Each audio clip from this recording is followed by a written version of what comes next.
Traffic, noise, street vendors, unidentifiable smells. Is this New York?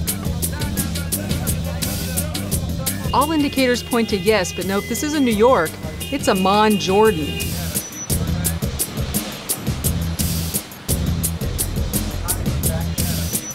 Where are the goat hair tents? Where are the Bedouins on camels? Amman was impressive, but I came to Jordan to find Bedouins. Bedouin. For me, the phrase always conjured up images of Lawrence of Arabia leading nomadic tribes, riding through the desert on camels with flowing scarves. But is my romantic notion of this 5,000-year-old lifestyle just a mirage rising from the blazing desert sand? Or do aspects of it still exist? And if it does, why? I thought to find my answer, I needed to head for the Jordanian sands of Wadi Rum and the rocks of Petra. The very places Lawrence of Arabia traveled.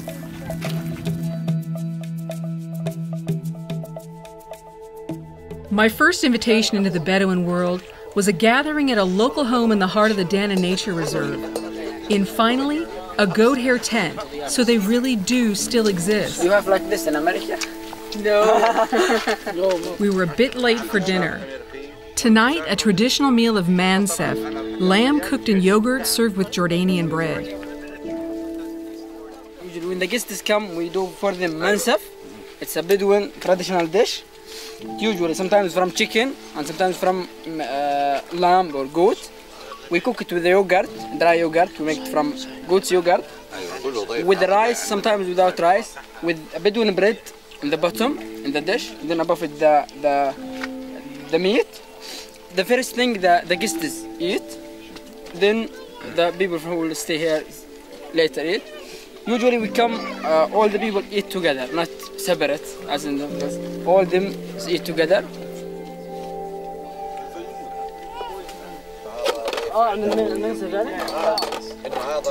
We weren't too late for some Bedouin coffee.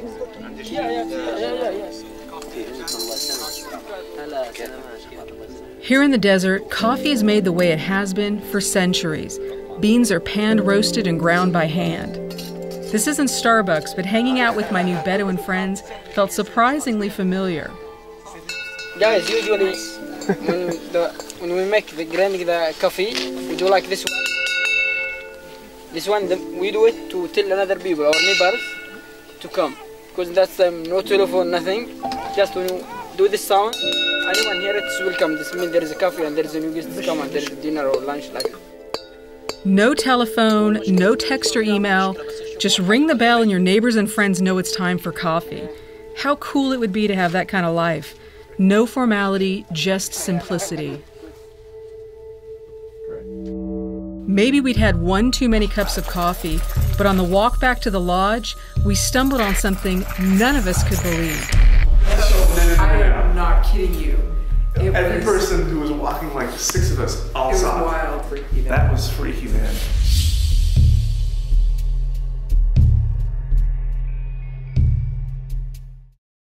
Looking back, I'm kind of wishing we would have headed back to the lodge in the daylight. Might as well document the end. Honey, what did you see? You guys are just trying to freak me out. No. I am not kidding you.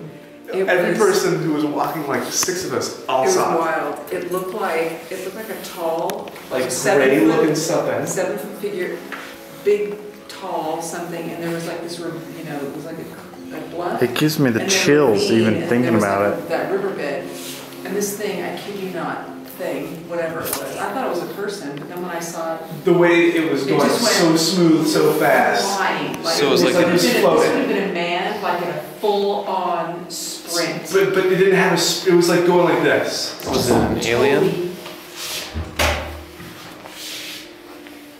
Get another witness. Witness, get in here. You saw it. I've never been seen. What did it look like, dude? It looked like a dude running, only fast. It's black. And floating. Yeah. So I guess I can see how the myth of the Jordanian desert Yeti was born. We arrived at our solar-powered oasis called the Finan Eco Lodge, and it's really mysterious at night. No electricity, lit by candles. I can see how we could have maybe been a little spooked on our walk back. But in the morning, we were able to take in the reality of our surroundings. Finan is rated one of the top eco lodges in the world, and in the light of day, we were able to see why. In retrospect, our Jordanian desert yeti was probably nothing more than an Arabian ibex crossing the desert in the moonlight.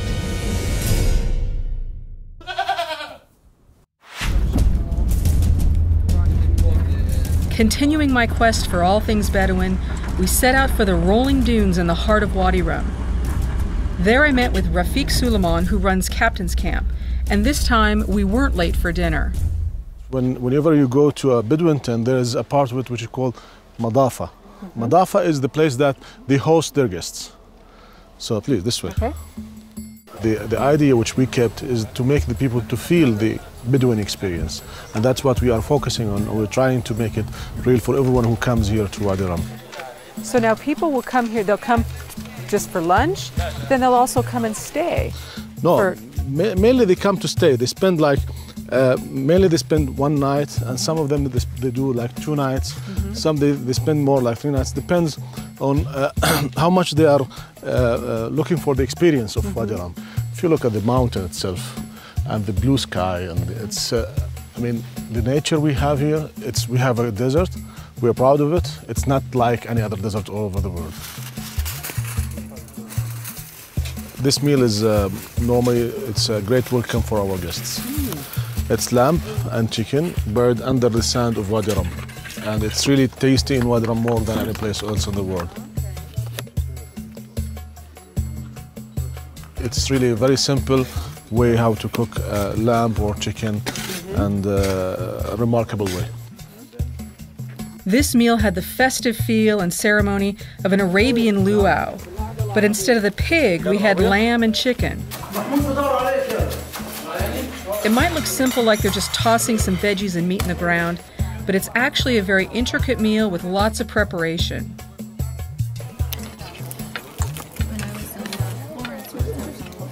The flavor of those pit-roasted meats and fresh vegetables was amazing.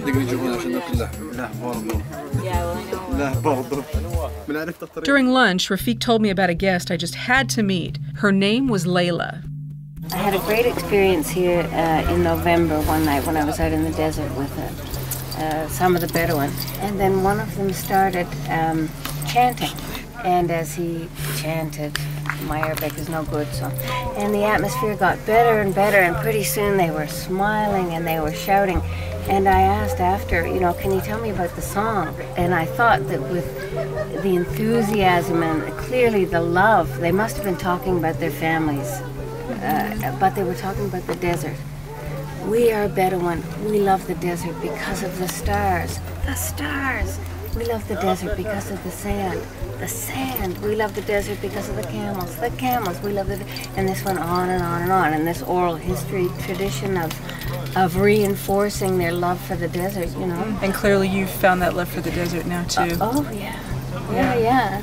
Not to mention the camels, which I love. Well, I can see from your necklace there. Yeah. Yes, I do too. I don't know what it is. There's just something very endearing about camels. I can't put my finger on it, but there's just something... They have this noble yet almost disdainful look about them, but they're so happy to have you there, and they will take you along, and they'll protect you, you protect them. They provide shade if you're warm, they provide warmth if you're cold, they'll warn you about danger, they'll take you anywhere, they'll carry anything. They're fabulous. Yeah, they're remarkable. Yeah. She wasn't kidding. Layla loves camels, so much so she actually purchased her own camel. And this is no small feat because a camel will set you back the cost of a Ford Focus. Which one's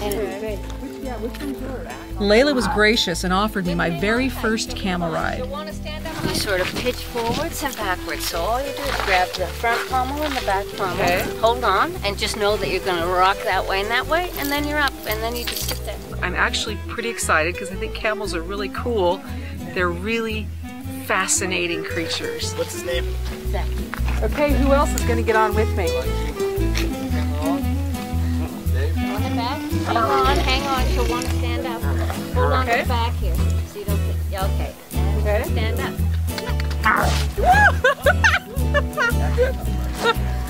Wow! There you are. Now, how's the perspective from up there? Oh my God! Isn't it wonderful? It's much better. I am like ready to go now. Akaba? Fantastic!